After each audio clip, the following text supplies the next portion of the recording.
Bigyan mo ako ng chance around kahit ano lang siguro, 20 seconds. Okay, my name is Chide na lang muna sa ngayon. Tsaka na ako magpapakilala ng mahabang video. Okay, start natin tong channel na to bilang isa mong kaibigan online. Pwede kang magtanong sa comment section and as much as I can, sasagutin ko lahat ng mga tanong sa comment section. At magkwentuhan lang tayo, magiging kaibigan mo ako, sharean tayo ng ideya, at ganoon yung gagawin natin. Wala nang edit-edit to, diretso upload, as if na talagang nag-uusap tayo. Gusto kong i-share yung mga nangyayari sa buhay ko, yung mga natututunan ko, mga nalalaman ko sa buhay ko na to, 43 years at mag-44 na sa October.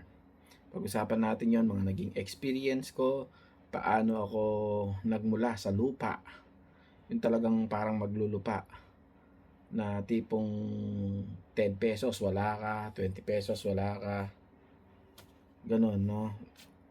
Nilalanggam pa yung ano. Pag-uusapan natin yon, ikukwento ko sa inyo. At yun lang kasi, yun yung gusto kong gusto kong maging channel ko, nakikipagkwentuhan sa mga tao, sa mga audience, nakikita yung mga comments nila, nababasa, at ano sa palagay nila, maging kaibigan ko kayo, maging kaibigan nyo ko virtually. Then one day siguro, magkakaroon tayo ng meetups. At babasahin ko yung mga ilang comments na minsan siguro yung kailangan niya rin ng tulong sa ibang mga babasahin natin, i-share natin, tapos tingnan natin yung reaction at sagot ng mga tao. Yun yung gusto kong maging flow ng channel na ito. Parang raw vlogging, raw talking, parang podcast na rin. Ito kasi yung passion ko. Paggawa ng mga videos, paggawa ng mga, anything na productive, nagkakaroon ng isang product na unique. Matagal ko nang gustong gawain to, hindi man sa form ng video, sa form ng kanta, sa pag-create ng music. In fact, meron akong gitara dito. Ayun, kung makikita ninyo dyan, ayun siya. At meron pang isa, ayun, puro Enya yan na nabili natin sa Enya, sa China pa. Gumagawa tayo ng mga kanta, gumagawa rin ako ng mga drawing, comics na original, lahat original. Gusto ko, sariling ideya ko galing. And then meron kaming group na ang pangalan ay Blagero, nag-i-skit kami. At yung mga ini-skit namin, gusto ko original. Kung meron man kaming gagayain, medyo may twist. Lahat ng gusto kong ilabas na nasa utak ko ay original. Gumawa rin ako dati ng vlog, yung pamagat niya, ang talambuhay ni Arjen, pero nadi-discourage ako kasi uneducated naman ako talaga pagkadating sa tamang pagsusulat, tamang English, no? Ayun, gusto ko magkaibigan tayo.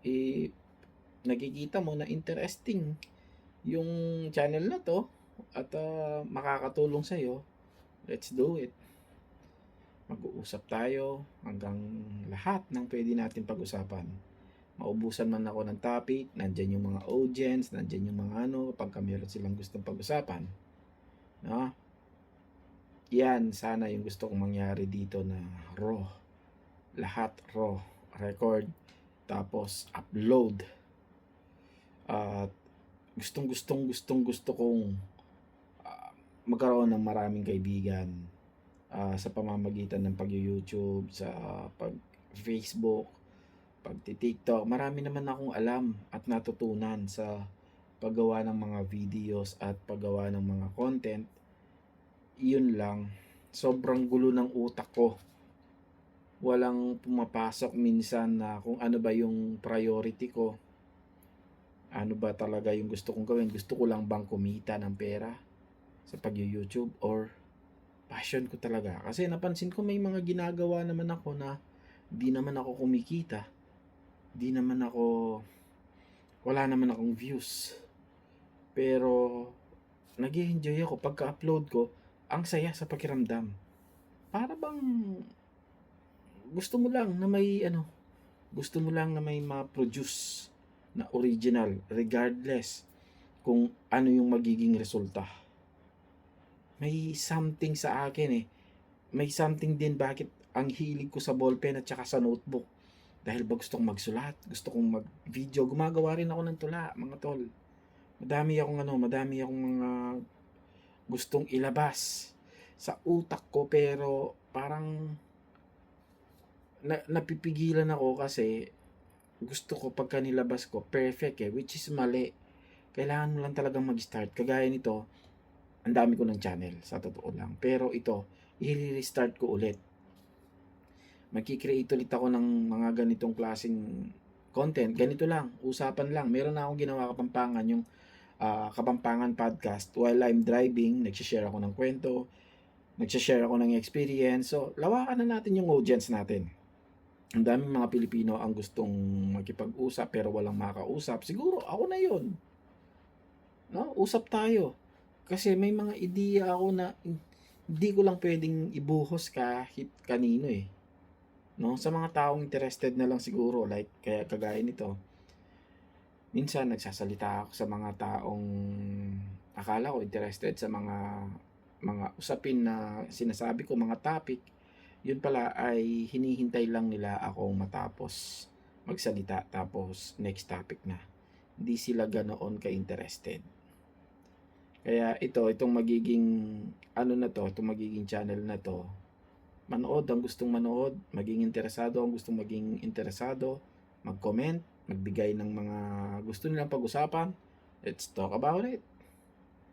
Di ko alam kung anong magiging resulta nito and probably I'm just talking to myself, nag-iisa, pero yun pa rin, kagaya ng sabi ko, regardless kung merong manood o wala, tutuloy ko to, kakausapin ko yung sarili ko, kakausapin ko kayo, at probably parang kausap ko na rin yung tatay ko.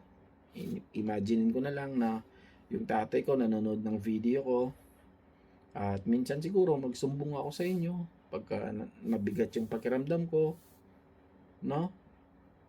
Ang hirap kasi minsan pagka mabigat yung pakiramdam mo tapos yung mga kakausapin mo ay meron din silang pinagdadaanan na ayaw mo na lang dumagdag.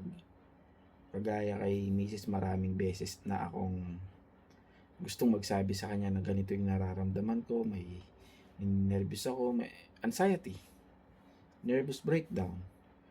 Siya rin ganun. Pagka nagsabi ako ng ganoon, unless kailangan na talaga, kagaya nung nagkaroon ako ng kidney problem, yung kidney stones at saka yung fatty liver, sinabi ko na talaga yun, kailangan nang tumakbo sa hospital eh. Pero pagka alam kong ma-handle ko pa, I think kausapin ko na lang kayo or kausapin ko na lang yung hindi ako makakadisturbo, no? Last time na kinausap kong ganyan na yung tatay ko na namatay. Ngayon, ang hirap na wala na tayong pagsusumbungan ng ganon, no? Parang ako na yung alpha sa pamilya namin. After yung mawala ng tatay ko, ako na lahat. Salamat talaga sa asawa ko.